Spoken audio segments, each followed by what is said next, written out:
So my name's Ken Finnen, and my job is to get you past all the exams. And the number one question I get before I do my live, so I'm hoping to save some time and make it less chaotic, is what do I do? I'm taking the test tomorrow or 2 weeks or whatever it is. So let's, first of all, if you're taking it tomorrow, too late, you're fucked. Okay? No, I'm kidding around. Get some sleep. If you're taking it tomorrow, you should not be on my live. You should be getting sleep and you should be going over customer accounts. Literally any exam you take, literally any exam, you should probably read customer accounts. I have crash course videos you can watch, playlists you can watch. Go watch those and get some sleep. If you have a significant other, make sure they do the right thing or ask them to do the right thing. Or you don't want to make them do anything, but you ask them. Just massage, that's all I'm talking about. Just keep you relaxed, no fighting, stuff like that. Now, if you're taking it beyond tomorrow, so if you're taking it tomorrow, what are you doing out here? Get off here, click and get out of here. If you're taking it beyond tomorrow, so let's say you're taking it in 2 days. Tomorrow is no testing. It's adding knowledge, reading customer accounts, going over videos, hopefully my crash course videos or others. Bottom line is you don't want to stress yourself out. You don't want to take a test. I'm not a fan of testing. Some people like it. I disagree with it because if you go bad, there's no upside. If it goes bad for you, you're screwed. So I say, don't take a test tomorrow. Take it easy. Around dinner time, you're done. I don't care if you're taking the test at 5 o'clock at night. At dinner time, you're done. Okay? Don't do anything. Again, the night before is always kind of go out to dinner. Don't go, pounding, going fireballs, but just literally go out to dinner, maybe talk to people who aren't involved in it, who don't care about the test, don't want to hear it. You want to do stuff that just relax you. If you have SDC or Notman, they have these little sheets that you can go through. Maybe the day before, make sure you go over it like hot sheets or key topic stuff or crunch time facts. Again, I have crash course playlists, a whole playlist on almost every test you can take. Now, let's say you're taking it more than 2 days out. So what you want to do is within the up to, but not including the last, I don't even know if that's right. The last 8 to 10 days is testing. Okay. Before that, you're reading and quizzing and testing, all that. A lot of focus on reading, mostly focus on reading, watching videos, adding knowledge.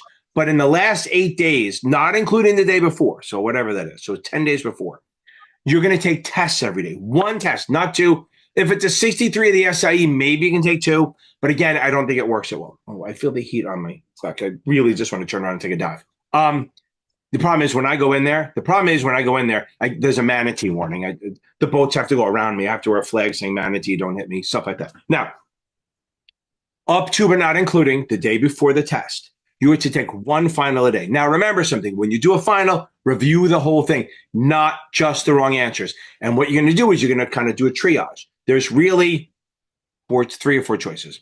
You look them over. If you got it right for the right reason, you're good. Move on. Make sure you read the answer why, okay? 2, if you got it right for the wrong reason, mark that down. You have to review it because if you got it right because you guessed, that's just as bad as a wrong. Almost more dangerous, right? Because you think you got it.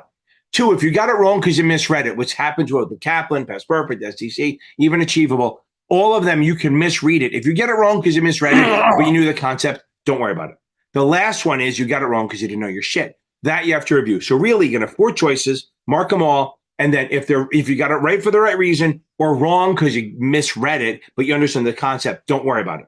The ones you have to review are the ones you got right for the right reason. And then the ones you got for the wrong reason, the ones you got for the wrong reason. See, when I talk too fast, my brain is here, my mouth is here, and they're not in conjunction.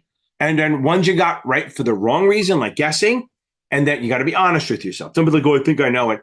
Or the ones you got wrong for the right reason. I guess the right reason to be wrong, you don't know it. If you're starting to memorize questions, buy another QBank. STCS 4 supplemental exams. If you want, buy Kaplan. But again, you don't want to add a new QBank in the last few days. You want to do it out so you can literally get used to the question because you don't want to switch it up the day before. Again, you need to go in there like a badass. You need to go into the test like I'm going to fucking own this shit and you're going to run it, okay? You got to go in there confident. You got to understand that if you go in there confident, if you go into this test as a confident badass, not cocky, confident, I know my shit, then when you see a hard question, you're going to go, oh, I can do this, okay? And you can work through it or even mark for review, shit like that. If you go in there where you're not sure and you're like, oh, I'm afraid, then every hard question is going to look to you like, see, I knew I should have waited. And that's a bad thing because you won't try it. I've seen that so many times where if you give someone positive confirmation of good work, they're willing to work a little bit harder on the question. If you're like, oh, I'm not ready, they go, oh, I knew I wasn't ready. They give up. We don't want give up. We want you to attack it like you know your shit, okay? And that's literally it. You maybe want to watch some of my exam walkthrough videos, join my live, but not the night before. I don't want to see you the night before. I want to see you after you pass so we can play a song for you and blow it out your ass, okay? Good. Okay, everyone, go beat this thing. You got this. I believe in you. I 100% believe in you. And you need to say every morning, get up in the morning, brush your teeth with your offhand, even if you want to brush your teeth with your foot, and keep saying, I'm going to pass this. I'm going to pass this. Say it like 10 times with confidence. Not I need to pass it. Not I gotta pass it. I'm going to pass it. That's your goal. Go beat this thing. We got it, baby. Welcome. Happy Christmas. Happy Hanukkah. Merry Christmas. Happy Festivus. Tonight is the airing of the grievances, but I'm not going to do that because the fucking idiot over on the other side of YouTube decides to lie about a lot of stuff. So I'm going to let it go in the spirit of holidays.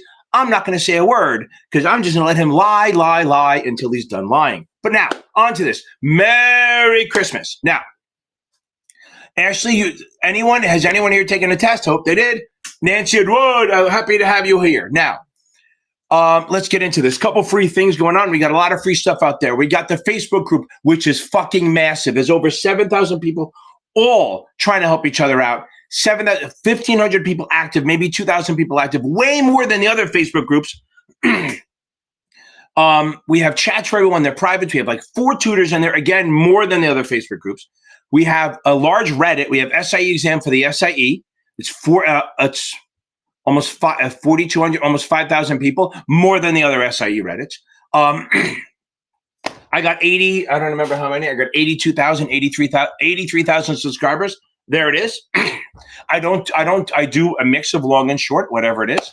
But the one thing I don't do is I do not spend 5 hours to answer a 2-hour question or 10 minutes to answer a 1-hour question. That's why, and I curse too much. Fuck. That's why YouTube doesn't like me that much, because I don't make people sit on the video for such a long time that they have to sit there and wait and put me on fast speed to get through the fucking material. Boom. I got my own issues. I do the tutoring. If you want free resources, there's Facebook, there's Reddit. Brandon Rith over Basic Wisdom. Susie Masters, Past Masters. Brian Lee has some shit that's good. And there's another guy, too, I won't mention because he's a copycat of mine and then attacks me on Reddit all the time for no good reason. So whatever it is, I won't mention his name because he doesn't deserve it.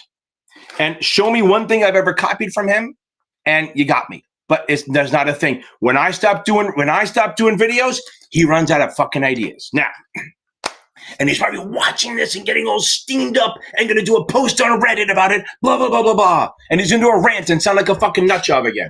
But it's all good. Now, back on to the Merry Christmas. If you need tutoring and you don't want to be yelled at all day, go check out Michael Weiss at series7examtutor.com. He's great. Okay? And he's about half the cost to me. If you need materials, no one teaches it better than Achievable. On every exam, Achievable teaches this stuff better than everyone else. Okay, let's get into some questions. I love doing a little rant once in a while, but when someone chooses to go to war, you gotta fucking respond a little bit. I try to ignore 95% of his bullshit rants, but sometimes he goes and he just crosses a line and it's just non-fucking stop. Okay, now, Ashley, what were we talking about? Let's see, okay. What was the question you emailed me? Let's look it up. I give it about an hour before I see a Reddit rant. There we go. Ashley. Here we go. Okay. So her question was, this is a question, I don't have it up here. The question is, if you have a CMO, why do CMOs go down? Here's the thing, CMOs go down no matter what. Whether interest rates go up or interest rates go down, CMOs go down. Here's why. If you buy a CMO, you're buying this to get interest, income, mortgage. People, let me back up a little bit. CMOs are mortgage-backed securities, which means when you buy a mortgage, invest in a mortgage, and you buy a mortgage, buy a house, you get a mortgage, you're going to pay every month, interest and principal. Now, the thing is, if you have like a 5% rate, which is right now probably a good rate, if rates drop, okay, you're going to be, ooh, I can refinance at a lower rate. So I'm going to refinance my mortgage at a lower rate, which means pay off the old one and go with a new place and get a younger one. Okay. Now, After that, okay, let's move on with that. Now, here's the thing. You're the investor. You bought into that. So you're getting paid every month. And all of a sudden, you find out you're getting less money every month. Now, why is it? You're getting less money every month. Why? Because people refinance their mortgages and now they pay them off. So what happens is you're getting paid and you're getting less money now because instead of having 1,000 mortgages, there's only 900 being paying you. So your pay goes down. So the value goes down. That's why you have prepayment risk.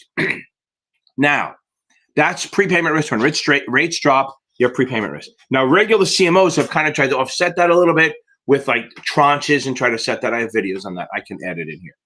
Now, if rates go up, now think about it. You have a 5% CMO and rates go to 8. Now, you're still getting 5, but all the new CMOs are getting 8. So anyone to invest in a CMO will get 8, not 5. So your 5 looks like crap. So now your 5% CMO that you're getting 5% is worth shit. So to sell that or to have a market on it, the price will have to drop because it's worthless. If you told me I have a choice of buying an 8% CMO or a 5%, I'm going to buy the 8 every time. So why would I buy the 5 unless it was very discounted? So no matter what, if rates go down, CMOs go down because of prepayment risk. If rates go up, CMOs go down because of extension risk. People can't get out of it. And that's the thing. You can't get out of it at a fair price. You can get out of it, but you're going to have to take a fucking hit. So again, CMOs are monthly income, just like a bond. Rates go down, you get prepayment risk, you lose some of your money. If it goes up, your price goes down because, why? Because we like you. Because people don't want to buy your CMO because it's worth less. Hey, Ashley, I hope that helps you a little bit. I have a feeling tonight will be a short one. Okay, because it's Christmas Eve and you all shouldn't be on here. Okay. Richard, hold on, let me do this one. Yeah, I'm trying not to eat as many cookies and milk right now, but I do appreciate it. I do have my grandkids. They should be asleep. No, they're at the 7:30 mass right now. So, but they left cookies out for Santa. I'm going to try to bargain with Santa about taking some of them tonight, but it is what it is. Okay. So are we okay, Ashley, with what's going on? Okay, now, Q&As normally go for an hour and 20 minutes, depending. Sometimes I'm having fun, because look, I do these for fun, right? So I do these, and by the way, Nancy Edouard, welcome back. Okay, now, I go on usually about an hour, maybe sometimes less, depending. Like Thursday nights, sometimes it's less. But Tuesday nights, Tuesday night is SIE 6 and 7 only, FINRA stuff. And then Thursdays is 65, 66. Okay? Now, they ask about an hour unless they have questions, and I usually fall about 15 minutes. Like right now, I'm 10 minutes behind, right? So usually once I catch up, then I start shutting it down, slow it down. Maybe I do questions at the end. If we go under an hour, because we're into December, that usually happens. When we're under an hour, what I do is I just do questions from the exams for the last 10 minutes or so, just to fill out the hour. If not, we go. A couple of times I've lasted 2. It all depends how the vibe is, how it's going. But it's Christmas Eve, so I don't want to conflict with Santa coming in, so I'm probably not going to go super long. Okay. Michael, taking a 24 in 24 days. Okay. I love it. You mean stripper pole? No, I'll pass on that. Okay.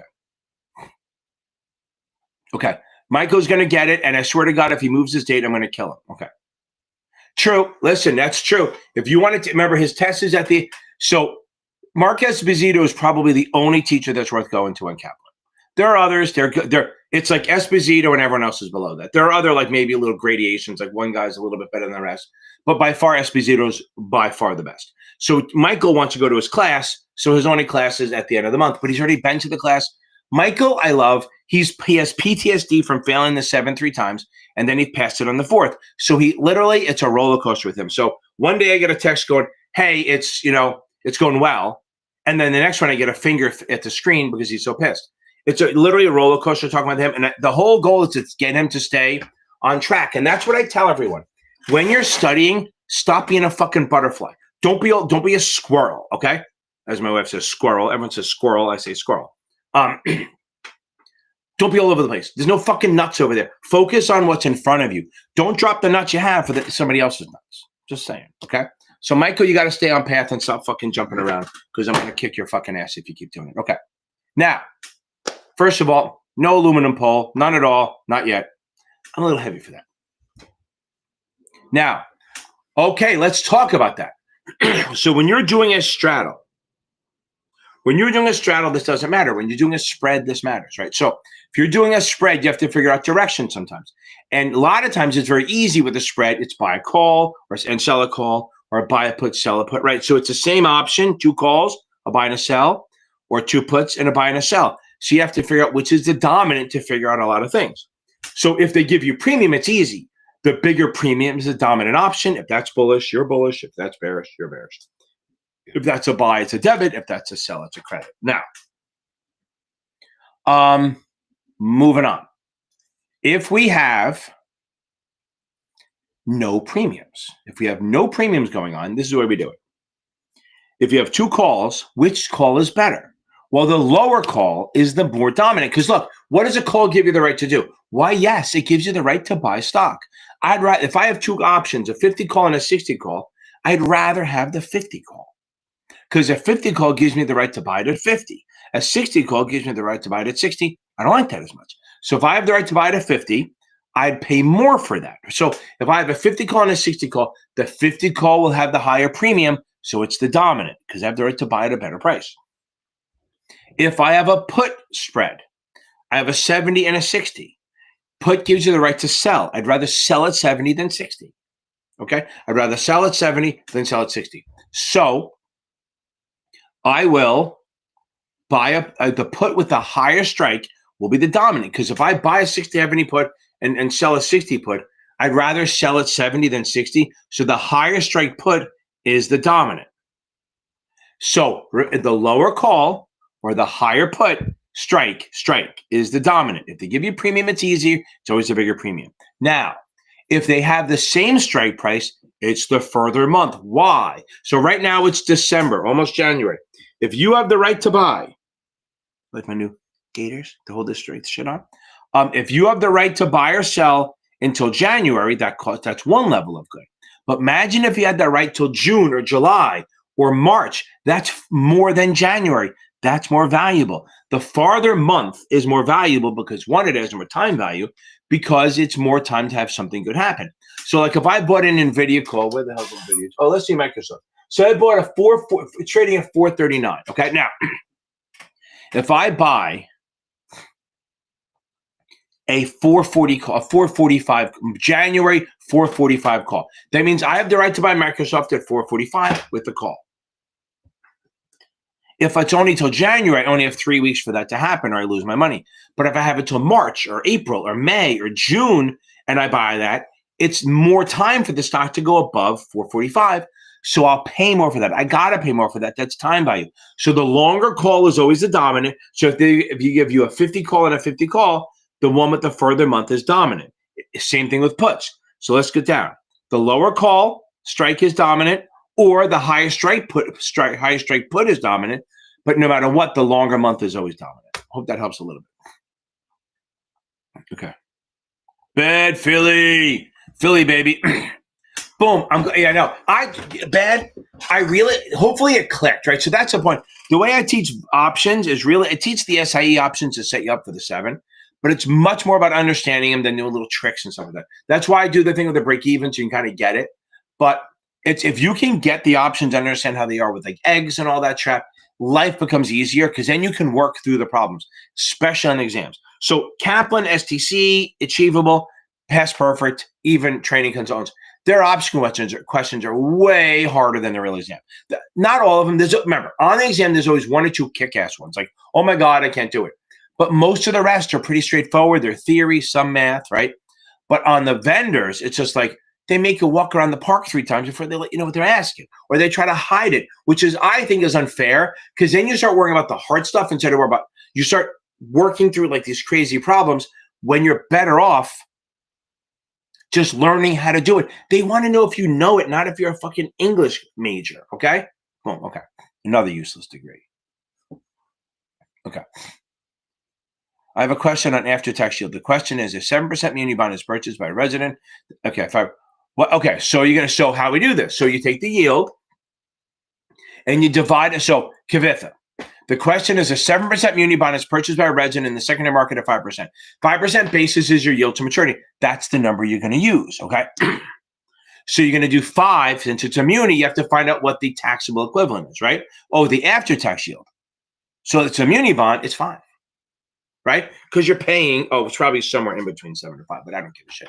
So the point is, if you're going to do the after-tax yield, you're going to do 5% based on what you pay and then take the taxes out of it. But since it's a muni, there's no taxes out of it. But the question is, since you bought it at a premium, you have to amortize. They're not going to make you do the math, right? So if I buy a 7% bond at 5%, that means it's a premium. It's a muni premium, which means I must amortize. So that's going to reduce my taxes, okay? I'm going to get $70. I don't know taxes on that. My tax base will be somewhere probably between 5 and 7, but they're not going to ask you to do that. What they're going to ask you is, do you have to amortize on that? And the answer is yes, okay? Because let's go over that. OID you must accrete. That means all zero coupons you have to accrete it. If you buy the bond in the secondary market and it's a discount, you do not have to accrete, not till the end. So you don't have to accrete each year. On the premium side, only munis have to amortize. Remember that. So on the premium side, only munis have to amortize. Okay? Again, zero coupons. If it's a zero coupon OID, you must accrete.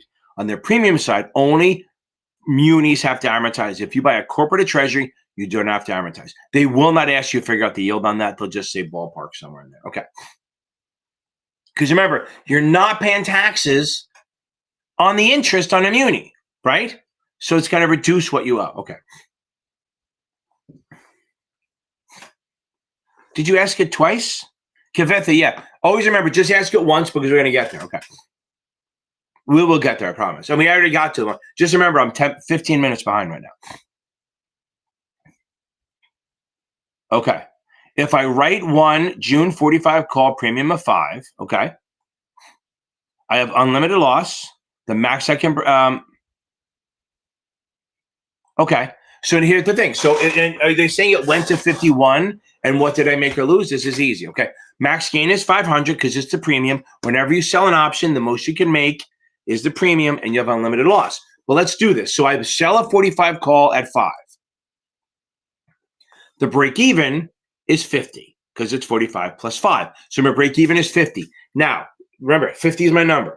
I could do it on the screen, but I'm not fucking doing it because it's a Christmas Eve and I'm going to be out of here soon.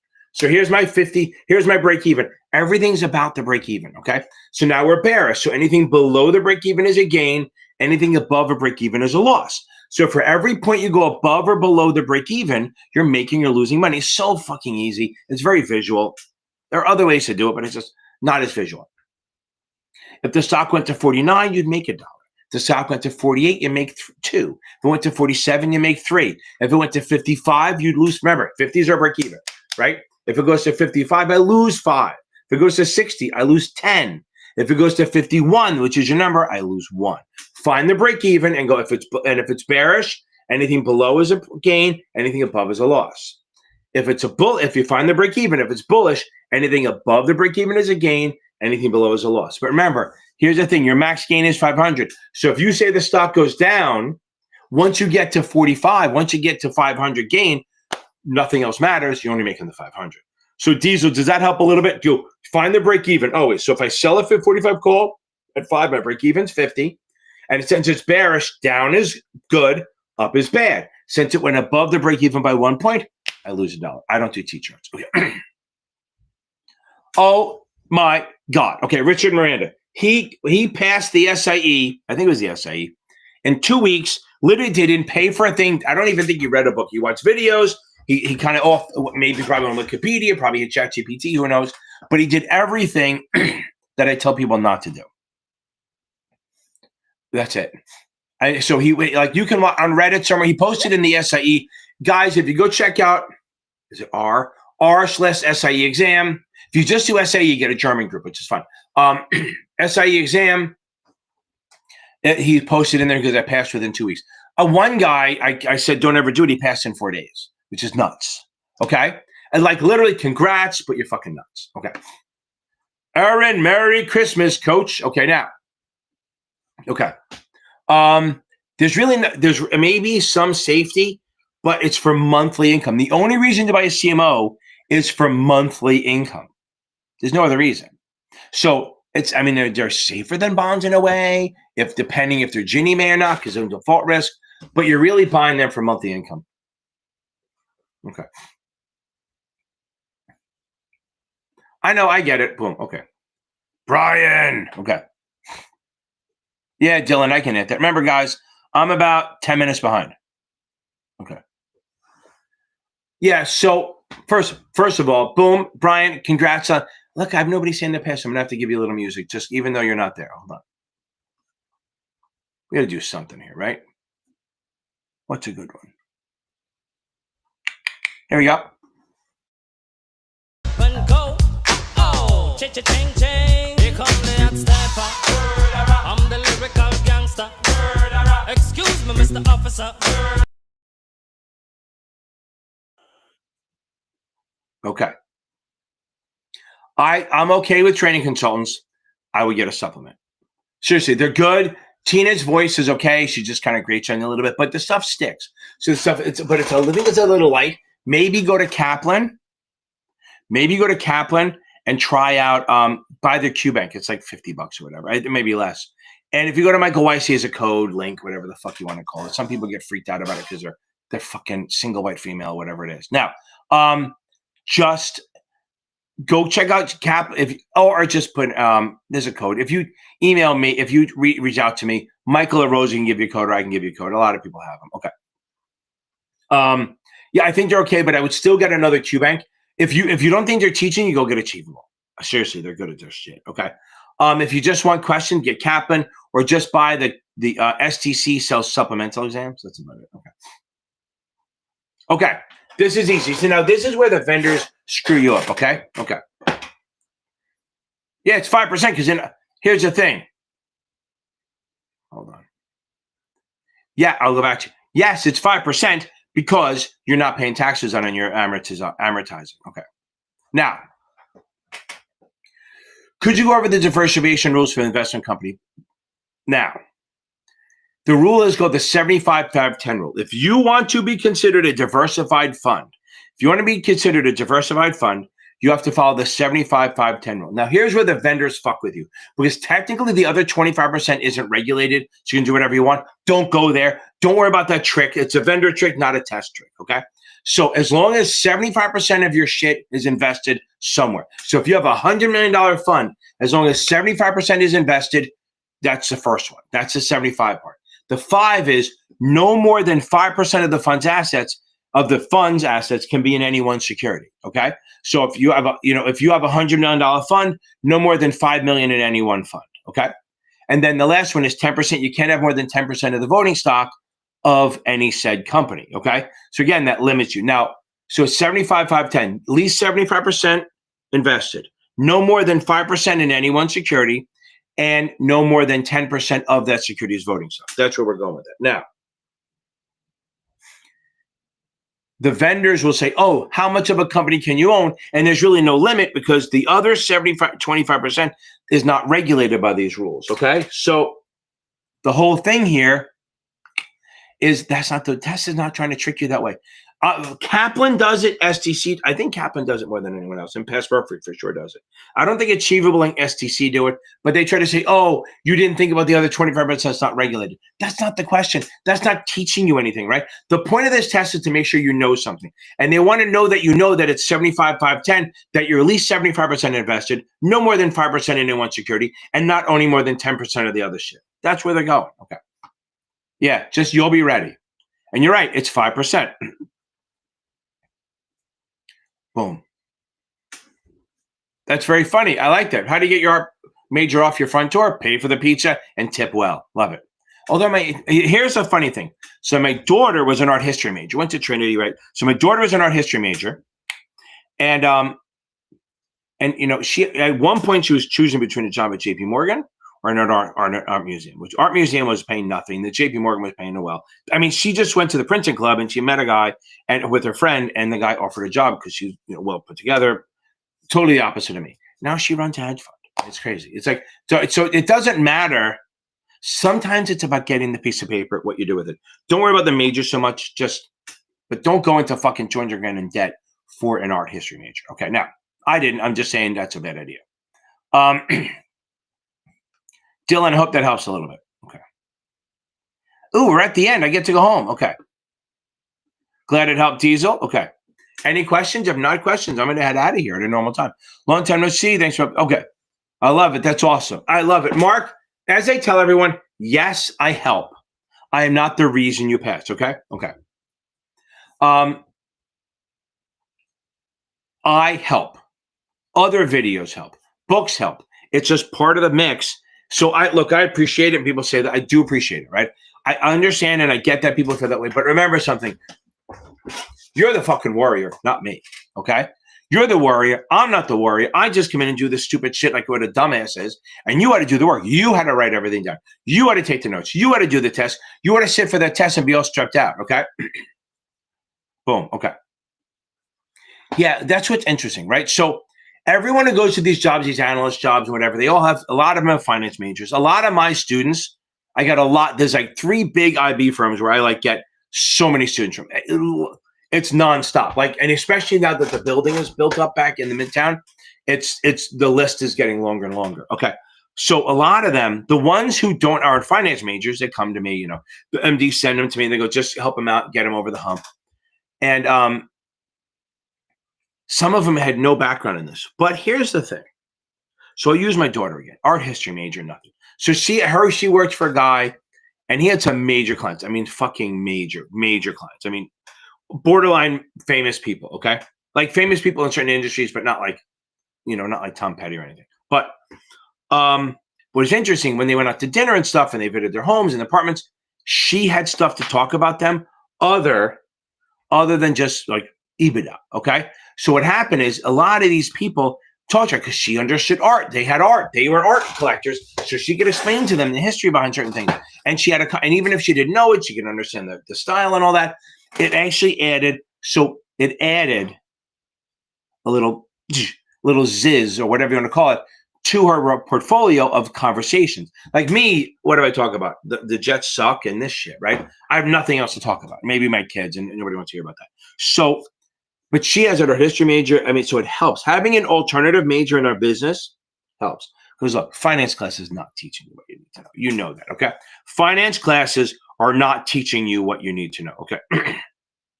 Okay. Boom, okay. Yeah, I'm telling you, exactly. That's what I'm telling you. Having an outside, so anyone on here who said, I'm not a finance major, I think Philly said he didn't have finance background, if I remember. And you say, oh, I don't know, I'm not on a finance background. Fine, that help. That shit will help you get past the test. And yes, it'll give you some understanding stuff, but your manager is going to teach you what you need to know. And if you can have it, the biggest thing in this business,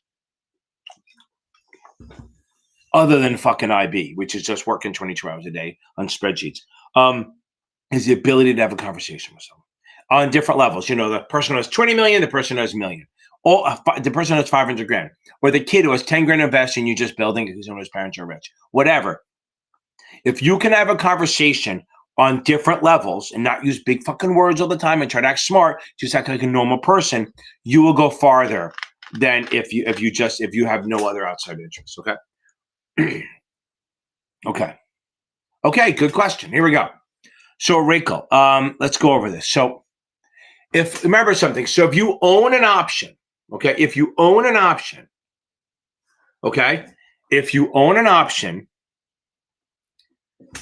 you have the right to do something. Okay, so if you own an option, okay, you have the absolute right to do something. Okay, so if you own a call, you have the right to buy something. Okay. Good. 1 second, everyone. The boss is texting me.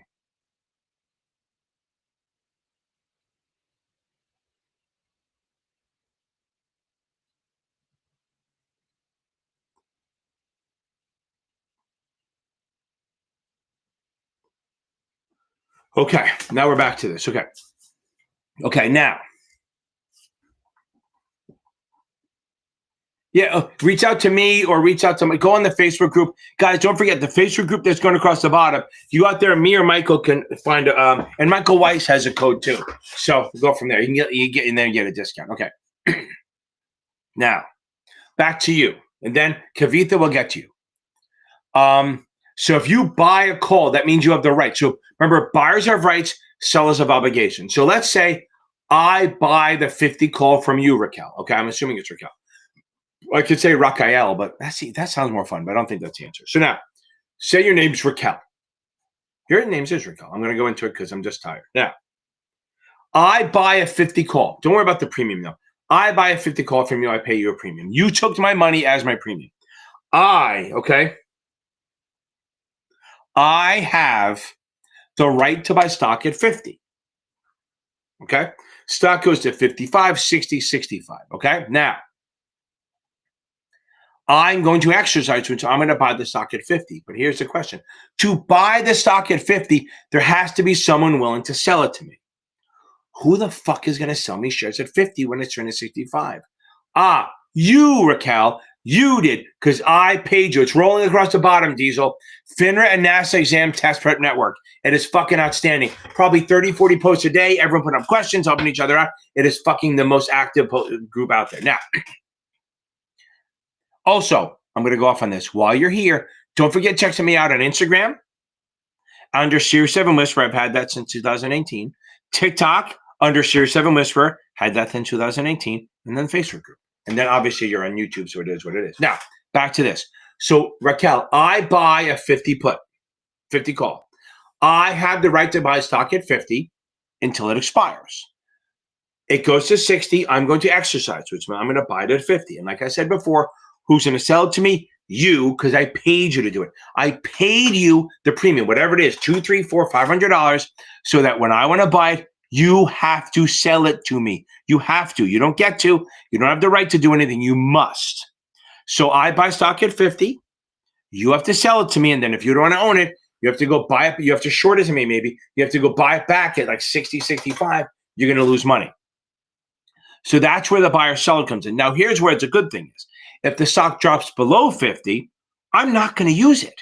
I'll go, why would I buy stock at 50 when it's trading at 40? I'm just going to let the option expire. Okay, which means that I lose my premium and you win. Think of it this way. So I always use the example of Apple.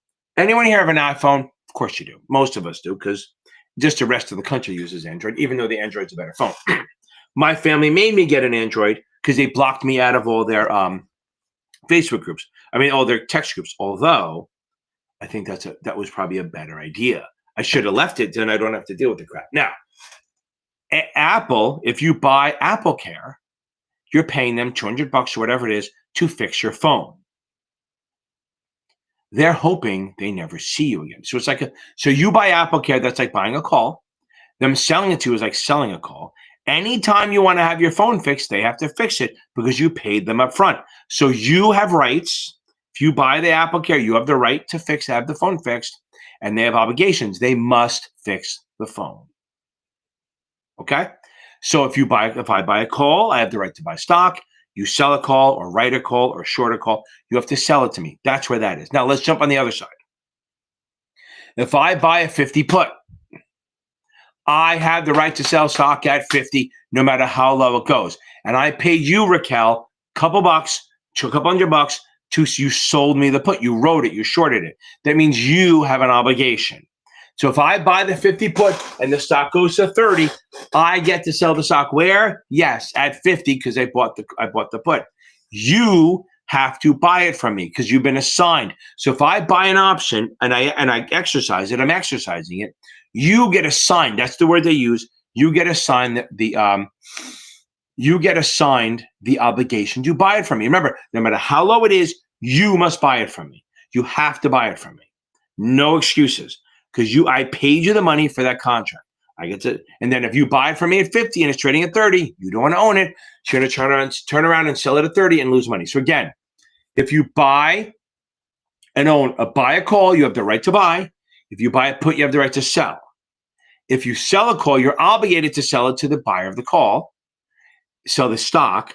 And if you sell a put, you're obligated to buy it from the buyer of the put. Hope that helps a little bit, Raquel. Again, I have a video called Reframe Your Brain and Options. Okay. I just put it up maybe 2 months ago. It's called Reframe Your Brain. If you go in the Options Basics playlist, it's there. It's called Reframe Your Brain and Options. It has you look at it from a different way. And a lot of people came back and said it really helps. Okay. Okay. Brian, I appreciate it. I'll see you later. Okay.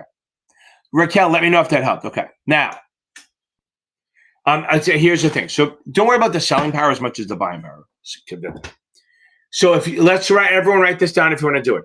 I have $100,000 worth of stock. My long market value is 100,000. There it is. My debit balance is 40. That means that's what I owe. So my long market, give me and write to Mr. Desby, get it going, right? Long market value is 100 grand. My debit balance is 40. That's what I owe. So when I sell my positions, I have to pay back the 40. Okay. Now, if I have a $40,000 debit balance, so really my equity is 60. Market minus debit, right? What it's worth minus what I owe. So if I sell it out, I pay back the 40, I leave 60. That's my equity. Easy stuff. And we're not done. So the question is, you have 60 grand in equity. What not FINRA, but what does the Federal Reserve want you to do? How much equity does Reg T want you to have? Why, yes, Reg T wants you to have 50% of the market value. Whatever the current market value is, they want you to have 50%. If it's not a rule, you can go below it. It's not a big deal. You're restricted. But if you have more than the 50%, they let you borrow that amount. So that's why SMA is equity minus Reg T. So if I have $100,000 market value and my Reg T is 50 grand, my equity is 60. So I'm going to say, okay, I have 60 grand in equity.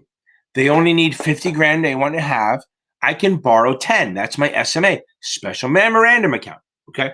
And then remember something. So if I want to, so could we agree we have 10 grand in SMA? We agree with that. 60 minus 50. We're okay with that. Now, if I want to buy stock, let's put that aside for now. 10 grand SMA, write it on the screen. There it is. Now let's say I want to buy $20,000 in stock. How much do I have to deposit? If I have to say it out loud, I'll hear it. Yes, you have to deposit 10 grand. So if I want to buy 20,000 in stock, I have to deposit 10 grand. So couldn't I go back to that and say, well, if I have 10 grand in SMA, which is like cash, can I buy 20 grand in stock? So it goes both ways, right? If I want to buy 20 grand in stock, I have to deposit the 10 grand. Okay, now, but so I have 10 grand in SMA as my cash, that means I buy 20 grand in stock. So just remember, SMA is always equity minus Reg T, even on the short side. So you're going to do equity minus half the market value, not half the credit balance, half the market value. The extra is your SMA. And then it's always, your buying or selling power is always double the SMA, 2 times the SMA, because you always have to deposit 50%. I hope that helps a little bit. Okay. Now, if you buy, let's go back to this. So Raquel, if I buy a put, you're not so much making money on the put. Well, you may, but if nothing happens, you don't make anything. If you buy a put alone, you're speculating that it's going to go down and you can make a profit. If you sell a put, you're hoping the stock goes up and it expires and you keep the money as income.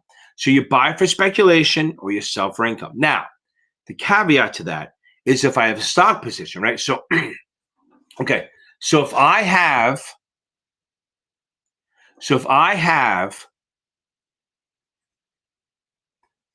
long 100 shares at 50, if I talk slow, I apologize. I'm trying to talk slow because I know I talk fast. So I want to make sure I don't do that. Okay. So if I buy 100 shares at 50, it'll speed up anyway. If I buy 100 shares at 50, I'm afraid the stock will go down, but I'm still bullish. I own the stock. So I could buy a 45 put at 2. That means if the stock goes below 45, I will exercise the put, sell the stock at 45. I will lose $5 plus the $2 premium. So if I'm long stock at 50, I buy a put to protect. I'm not looking to use that put. Remember something, I don't want to use the put. Kind of like car insurance. You do it to protect yourself, but you don't want to use it, right? You buy a put to protect yourself against a long position, but you kind of don't want to use it because that means you lost money. Now you want it to go up. Okay, the real reason is you want the stock to go up. You want it to go up more than what you paid for the premium. That's it. So if you buy a stock at 50, you buy a 45 put at 2. As long as the stock goes over 52, you're making money. Anything below 52, you're losing. So again, if you buy a put on your own, you're betting the stock will go down, so you can sell it at a higher price and buy it back at a lower price and make money. Also, the other thing you can do is if you buy a put, say you buy a 50 put at 2, and the stock does drop to 30, you don't actually have to exercise. You could just sell the put for more than you paid. Because look, if you buy a 50 put and the stock's trading at 30, that premium is going to be close to like $20. Okay? It's going to be closer to $20. So you bought it at 2, you sell for 20, make $18 without spending any money. It's a good way to do it. Okay. Now, and remember something. If you short an option, so if you're long stock, you sell a call, or you're short stock, you sell a put, the only reason you do it is for income. There's no other reason.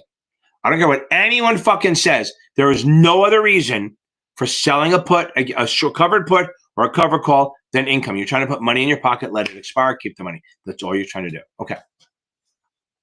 Remember, buyers have rights, sellers have obligations. So if you buy a call, you want it to go up, and you want to make money on the way up and profit as it goes up. You don't get income. Lanro, Merry Christmas. Okay. Feliz Navidad. Happy Kwanzaa. Happy Festivus. Airing of the grievances. I did that earlier. Now, if I buy a put, so again, so it's not, you're trying to make money not on the income. You may want to buy, you want to have the option to sell the stock at a higher price.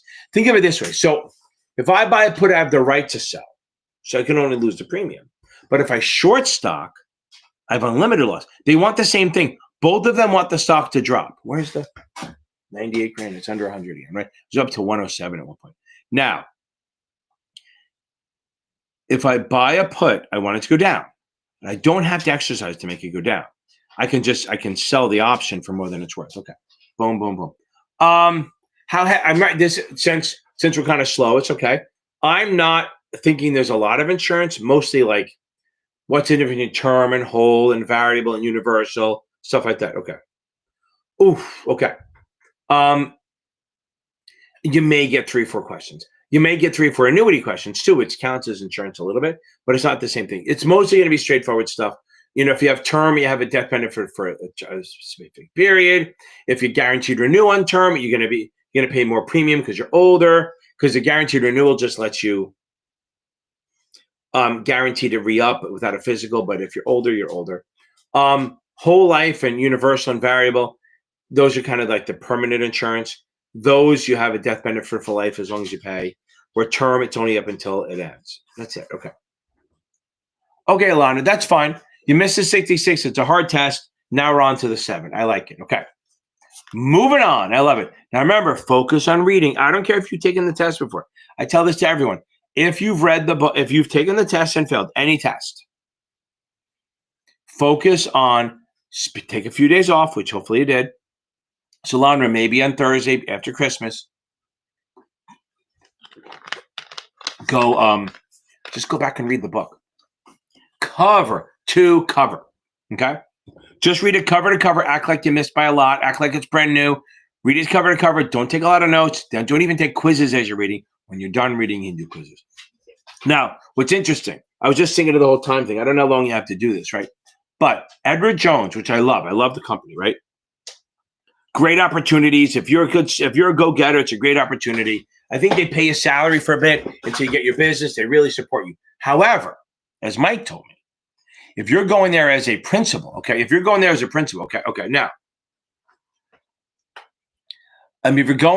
a principal and you don't have the licenses, they give you 4 days, 4 motherfucking days to study for the 9, and I think 10 days, or like 5 days for the 10 right after that. I don't know who can do that. I don't know who can do that. That is crazy. Like the guy Philly, and there's another guy on Reddit who told me they passed using my videos in like 4 or 5 days. I am not a fan of that. I think that's great for them. Good for them. They did it. They're good test takers, but you're taking a chance. You should take at least 3 weeks to study, maybe a month. Okay.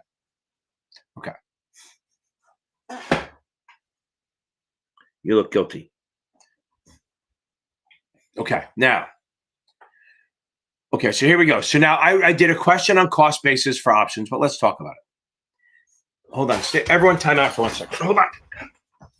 Did you do something there? Oh.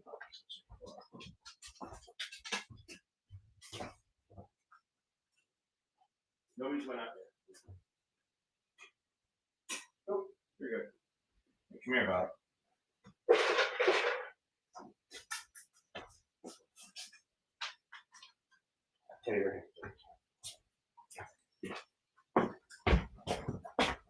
I'm just glad I don't have 5 dogs anymore because that's just some crazy shit. Okay, now, back to this. Okay. Karma, don't sweat the little things. It's big picture stuff. Okay. Now. Okay. Now, let's talk about this. Write this down, Kavitha. If you buy a call, yeah, don't worry about it. Remember, okay, I'm going to say one thing. If you get it, that's great. The vendors love to confuse you on this shit. They go out of the way. But let's go over a couple high-level stuff, okay? I did the video around the same time I did the Reframe Your Brain, Taxation and Options. It's in my crash course playlist. Now, if you buy a call or sell a put, your break-even is cost basis. Fair. And because you're bullish and they're buying options, your cost basis. If you buy a put or sell a call, your break-even is proceeds because they're selling options. But let's say you buy a call and then you exercise and sell. Where you sell the stock or you sell the option is your proceeds. Remember, cost base is where you buy, proceeds is where you sell. So if you this is a question everyone gets. Everyone answer this question. I'll try to go on to something else. If I buy a 50 call at 3 and the stock goes to 80 and I exercise, what's my capital gain or loss? So again, and this will help because I'm going to tell you it's a little bit of a trick. If I buy a 50 call at 3, the stock goes to 80, and I exercise it, what is my capital gain or loss? Lilo! How we doing? Merry Christmas! I didn't delete it, did we? Oh, let's see if I did. Is this one? Let's see if this. Nope. I think I deleted it. I'm such an idiot. I had a good Christmas one. Oh, well. Nope, we'll come back to them. Okay. See, Lilo, you got to ask questions. I only got 8 minutes left. Get on it, baby. Yeah, I said I was going to do New Year's Eve, and I'm doing New Year's Eve, Christmas Eve. I'm doing Thursday night. I love this shit. I do this. I'm not doing this. I'm doing this for my own good. I fucking love doing this shit, hanging out with people. My wife's over on the other house wrapping presents. My son is probably upstairs playing Xbox or something. I don't know if he brought it back or not. But it is, or wrapping presents maybe. I'm the king of wrapping presents. I don't do them. Put them in a bag. I put them in a gift bag, and then we're good to go. Okay. Usually what I do is I have the presents, and then when somebody has a gift bag and they open it up and they take their toys out, I put the stuff in and go, here's your gift. I like buying small gifts. Like I said, I bought a play, a lot of fucking money for I'm waiting for somebody to answer my fucking question.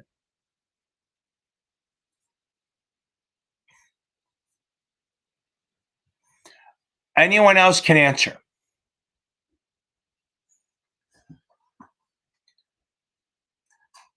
So I'm going to explain. Here's the thing. So here's where the trick is.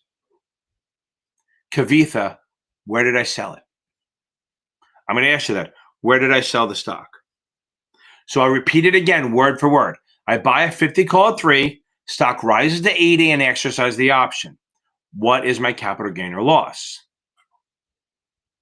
So now I'm going to ask you, Kavitha, where did I sell the option? What is it? So where did I sell the option?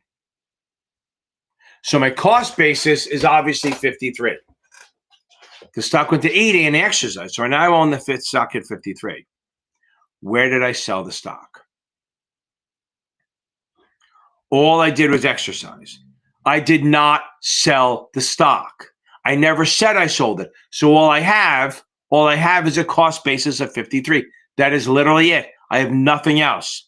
Yes, Ashley, wonderful. So if I buy a 50 call at 3 and it rises to 80 and I exercise, I never sold the stock. You need to see, yes, I'll work at Lilo. Okay. But Lilo, tonight's not 66. I'll talk about it, but it's Thursday night. But I'll talk about it quick and it'll help a little bit. So again, I never sold it, right? So there's no capital gain or loss. There you go, baby. Remember that. They can get you. But yes, if I had sold it, the 27 would have been the answer. I agree with you.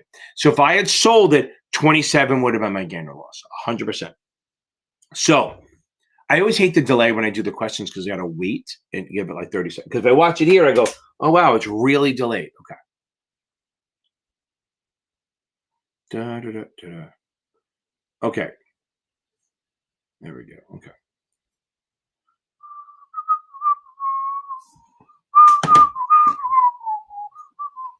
Okay.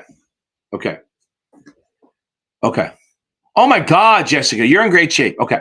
So let's go back real quick. So now, again, here's the thing, Kavitha, don't sweat it too much. Because a lot of times they say, what's a taxable result? They just want to know, did you make money or lose money? They hide it behind taxable gain or loss because they want to fuck you around a little bit. But it's really just how to make money or not. But remember, you have to have a buy and a sell to have a capital gain or loss. You do. You have to. Okay. Okay. Now, Karma, I agree. Jessica, and I'll get to you, Lilo. Okay. If you're in mid-70s on Kaplan and you're not memorizing, nothing to be worried about. Because your options are going to make you stronger, the margin's going to make you stronger, and their questions, they go into such granular detail, it's going to hurt you. Okay. Now, I don't have an easy way to do it, okay? I don't have an easy, like, mnemonic way to do it. I just kind of understand them. Every company I've ever heard of is a C Corp. Pretty much every company you've ever heard of is a C Corp. It just is, okay? Now,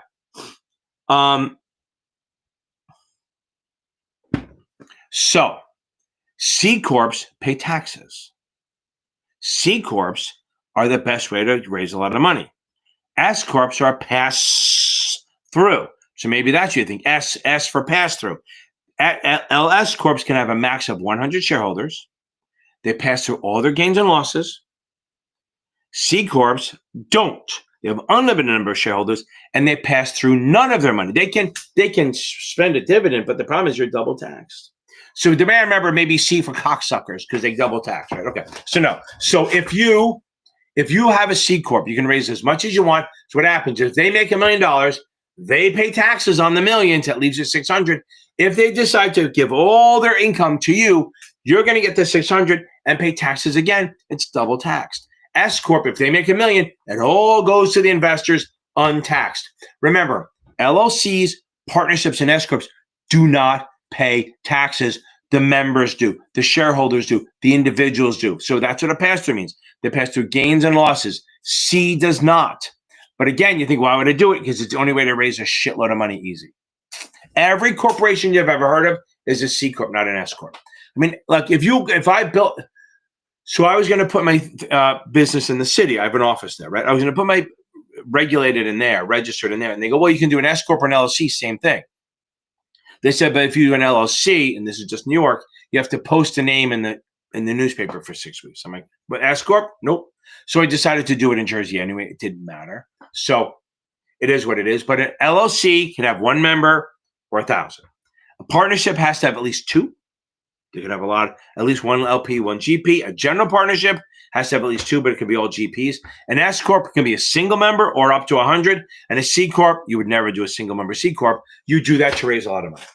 Hope that helps a little bit. Okay.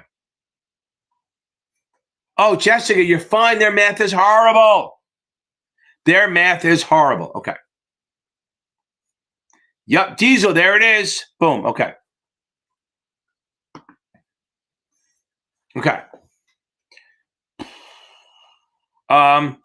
That's not a bad idea. Lana, I am always a fan of multiple vendors. I love Achievable, but I do like Kaplan's QBank. I really do. I like Kaplan's QBank a lot. If only because it's the only company that sells us a QBank. If SDC sold their QBank, I would tell you to that. Because I think they're closer to the exam. But Kaplan's harder. So if you can pass those like Jessica's doing, you'll be fine. Okay. Okay. Sure. So my LLC, okay? So let's say I'm making a mission here. Say I make 80 grand a month, okay? Say I make 80 grand a month tutoring and teaching and YouTube and all that shit, okay? Not me, my LLC makes 80 grand a month, right? The LLC takes all that 80 grand and it pays the bills. So let's say the bills are like, 10 grand or something like that. And then the rest, all of it goes to me and the other members of my firm, okay? Which is literally my family and one other person. So if say it's 3 of us, and say we do this, make it easy. Say it makes 80 grand and they pay, say our bills are 20. That leaves 60 grand that goes. Okay, the bills are 20. I will get a check for 20. My wife will get a check for 20 and my other partner will get a check for 20. We all get 20 grand, okay? Okay. They all get 20 grand, all of us, okay? But and we pay taxes on it, not the partnership, not the LLC, not the S Corp. All the money passes through other expenses. Pass-through corporations do not pay taxes because they have zero money at the end to pay taxes on. And what happens is I get a K1, right? And the K1 has my gains and my losses on it, and I net it out, and I pay taxes on the growth, on everything above my losses. So they pass through the losses, which means, again, say it was 20 grand in costs or expenses, right? So we would each get a piece of paper worth 7 grand. That would reduce what we pay taxes on. It's pretty easy. Okay, now.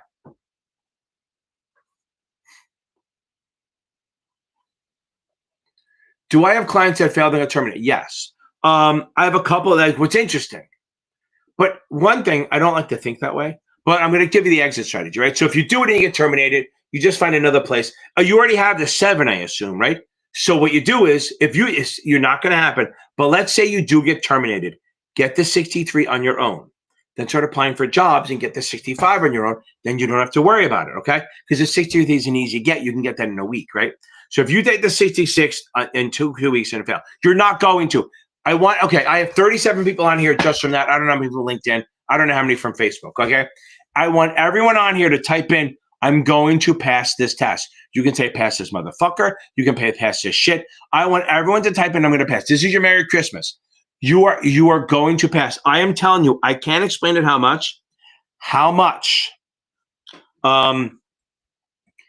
much having a good attitude really does a good job.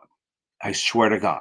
It does. It's amazing how being confident can change your whole mental attitude. Like, I joke around. The reason I do well in these exams, and I literally get 1 or 2 wrong. Yes, I'm a smart guy, but I'm a dumbass, okay?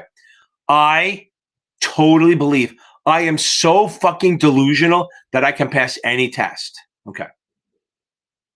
Boom, I like this. Keep it going, keep it going, keep it going. Let's go. Don't stop. Keep saying it. I have 37 people on here. 37 people better fucking answer this, because that's what you're doing. Your job is to pass this thing. Boom. I love it. I love this shit. Okay, good. Now, keep it going. So let's go with this. Okay. Here we go. Okay. So don't worry about it. Don't think that way. But listen, if you get let go, pass the 63, then pass the 65, then 2 weeks later, then apply back for your job and try to get a job. Maybe call them up and say, listen, I got this 63, 65. Can you let me back in? I definitely had a guy did that. He failed the 66. I helped him for a month or 2, and he went back to Morgan Stanley. They took him back. Okay. Because they said, oh, you got your licenses. Okay. I like not my marks. You're good. Okay. If you're passing their exams, you're in good shape. If you want to test yourself a little bit, go to I love the guys. There's Brian and Liza. I always fuck her name up, Liza. Okay. I love them. They're the nicest people, so positive and all that stuff. Go on my exam walkthroughs playlist, and take some of those exams in there and take them with me and see how you do, and you should be fine. But listen, don't go crazy. So if you're taking a Saturday, Friday, no tests. So you have 3-4 days. You have Christmas and Thursday to take tests. On Friday, watch my crash course playlist. Read customer accounts. I'm telling you, any test you take, read customer accounts. And go to bed early. And Nadine, I don't know if you have a significant other, even if you have to pay for the hour, have them do the right thing the night before just to relax you. You're going to be fine. Just get this thing done. Okay. Now, Lilo, I love it. We got this. Yeah, you can bang that out. Ashley, boom. Lilo, I love it. Diesel. It's like a fucking wrestler. Boom. That's right. We're going to nail this thing. Boom. I love it. Everyone's going to pass this thing. Everyone. Boom. Don't say need. Say gonna. Don't say need. Okay. Boom. Okay. Ooh, okay. Let me get you Rob Golf. Okay. Well, no, listen. Okay. No, because they'll say failed the test. And then here's the thing. So if they put terminated, here's the thing. You got to negotiate with them, right? So, but here's the deal. But if you can get the seat, they'll put on there. Here's the thing: if they're going to be terminated, they're going to have to put a reason. You have to make sure they put the reason that you missed the exam. If you can get voluntary, get voluntary. But if they put terminated, they have to put a reason there, and you need to have them put on there and tell them they have to put on the reason, not some vague shit. Didn't pass the exams. You don't want didn't meet company expectations. That's some bullshit. Because here's the deal. If you can get them to put on didn't pass the exams, and then you can pass the two of them before you get a job, that fucking shit doesn't matter anymore. Because that was the reason they let you go. 63, 65 out of the way, or the 66 out of the way, then that reason doesn't mean anything. That's where you go. And look, a lot of people get nailed. Okay. Boom. And remember, karma, we're not saying need, we're saying gonna. We're gonna have it. Okay. There you go. See, there you go. Let them know. Yeah, so stick in the family. I'm telling you. I don't think he's gonna mind, right? I don't usually, if you're married or girlfriend, it's not like a stretch for them. I'm gonna tell you one thing before I head to Rob. I had a guy, it's not a dirty story. So I had a guy, he was in California, he had a 45-minute trip. So his girlfriend drove him to take the test, and he failed. But here's why. His girlfriend drove him to take the test, and it's not a good ending. She broke up with him on the motherfucking drive. There, not on the way back, on the way there. How crazy is that? So she broke up with him on the way there. So he's sitting there going, I was just going out with this girl for 2 years, and she broke up with me on the way. What kind of evil is that shit, right? So then he called me up because I failed. They got by 1 point, but I was in my headspace. So what happened? Well, my girlfriend broke up with me. He was in the car with her. She even waited to take him back. What the hell? I'd have walked. But crazy. How do you pass the test when somebody breaks up with you like that? That is some evil shit. He dodged a goddamn bullet. Okay, now. Okay, so with sales roles, go look at it depends where you are, right? So if you can go in person, you might have to get the 66, but go to, what the fuck? So look at Morgan Stanley, look at Edward Jones, look at RBC, look at UBS, look at Goldman, sometimes there are jobs on the stock exchange. Look for trading. And here's the thing, with only the 63, you got to get into an institutional role. Go look at the big firms like,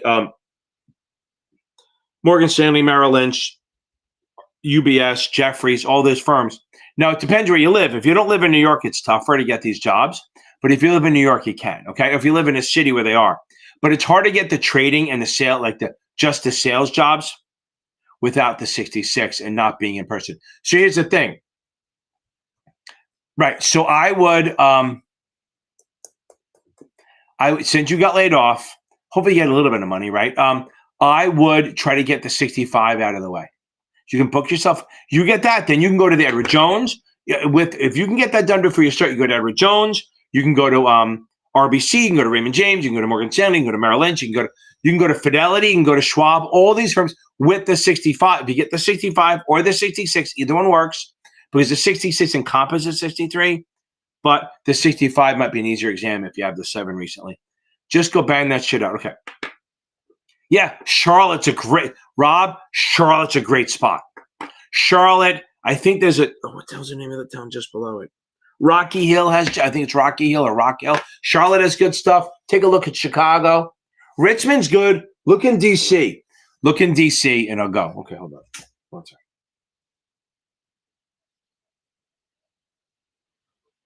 Okay. I got to jump off in a minute. So yeah, I would go there. If Richmond, by the way, my daughter went to Richmond University. That's a great area. If you get a job there, but again, you'll need the 66. Spend this time getting the 65, 66. If you don't have the material, either buy it or shoot me an email. Go in the Facebook group. Go in the Facebook group that's scrolling across the bottom. Go reach out to me or someone there. Someone will be able to help you with a PDF of the book. Okay. That's it. I know, Lanra, 100%. Okay. Lanra, 100%. Okay. Where are you? Yeah, I would think the same thing. My wife would. She might do it just to fuck with me, but she would never do that to me. That's crazy. Okay. Rob, I appreciate it. That's all I care about. Just get this shit out there. My short ass videos. Yeah. Oh, I didn't play any bad music. I usually get blocked, or I get globally blocked at some point on these stupid things. Okay. Merry everything. I like that. Merry everything. Okay. Right. I get it. I'm telling you right now. Yeah, man, I'm in Jersey too. It's fucking cold. I want to move to Florida. I want to go to a spot where there's I want to read about snow. I want to watch videos of snow. I don't ever see it again. I'll deal with tornadoes. I'll just move inland for a couple of days. I do not want to see snow ever again in my life. Okay. But anyway, so Lilo, he got laid off, so he needs a new job. So Charlotte is pretty active. Like I think Bank of America is big down there still. There's a lot of firms that are growing in Charlotte. Look at Miami. But you're seriously, Rob, go get your 65, 66. Then you can get jobs in wealth. It'd be easier. Or try to get a job. Try to get an analyst job for next summer, and go to New York. Okay. So if you can't get a job, start applying for those analyst jobs. Yes, you have your license already, which makes it harder. But they don't always hire kids right out of college. Sometimes it's a few. Okay. I know the hurricanes are tough, but just move inland. I'd rather that than a fucking blizzard. Okay. Okay. Yes, Lilo, nobody cares about it. Once you had a job, if you get the 66, you'll be fine. If you fail, which you're not going to, get the 65 or 66, and then you'll be fine. Stop thinking that way, Lilo. You're going to self-defeat. I want you to think I'm going to be Lilo. Okay. Oh, there you go. See again. Oh no, this is the wrong person. Yeah, North Carolina would be freaking cool. Okay. And hopefully you like lacrosse because at the colleges that's all they do. Okay, so now, yes, they would hire you, but yes, Lilo, don't worry about it. You can't think that way. Just pass the test. I'll see you Thursday night. Hopefully, it'll be on Thursday night, one day post Christmas. Okay, so it'll be like past Christmas. Don't worry about this shit. Don't think that way. Do not ever think that it's going to be that you're going to fail. Okay, everyone, Merry Christmas. I'm going to end on my good baby shark thing that does get me blocked every time. They tell me all the time, I got a copyright thing. We're reducing your reach, blah, blah, blah, blah. Whatever. I don't care. Everyone, have a great Christmas. Have a great Hanukkah. Have a great Kwanzaa. And remember, always, always, always, happy Festivus. And we need the feats of strength. Y'all have a good Christmas. Get out there. Get off this screen. I got to find my stupid thing. Where is it? Here we go. Adios. Looking for a man in finance, trust fund, 6'5", blue eyes, finance, trust fund, 6'5". I'm looking for a man in finance, trust fund, 6'5", blue eyes, finance, trust fund, 6'5", I'm blue eyes. For a man in finance, trust fund, 6'5", blue eyes, finance, trust fund, 6'5".